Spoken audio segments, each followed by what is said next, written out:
இந்த படத்தோட கதை என்னன்னு பார்த்தோம்னா வந்துட்டு, சிலோன்ல இருந்து வாழ முடியாம ஒரு ஃபேமிலி வந்து தமிழ்நாட்டுக்கு வருது. ஒரு நாட்ட விட்டு இன்னொரு நாட்ட வர்றப்ப வந்து எல்லாமே விசா எல்லாமே கரெக்ட்டா எடுத்திருக்கணும்ல. ஆனா அவங்க வந்து அந்த மாரி அகதியா வர்றதுனால வந்துட்டு எப்படி வந்து சர்வைவ் ஆறாங்க. எல்லா இடத்துலயும் மாட்டுவாங்க, போலீஸ்ட்ட மாட்டுவாங்க, எல்லாம் அந்த மாரி ப்ராப்ளம்ஸ்லாம் இருக்கும்ல. அதெல்லாம் மீறி எப்படி வந்து அவங்க வந்து இங்க ஓரளவுக்கு செட்டில் ஆகுறாங்க.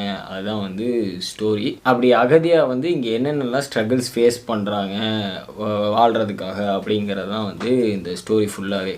சொல்லப்போனா இதில ஸ்ட்ரகிள்ஸ தாண்டி வந்து எப்படி வந்து அவங்களோட அன்பு மூலியமா எப்படி வந்து எல்லாத்தையும் ஸ்ட்ரகிள்ஸ காட்டுறத விட வந்துட்டு, ஒரு லைஃப வந்து காட்டுற மாரி தான் வந்து படத்த வந்து எடுத்திருக்காங்க.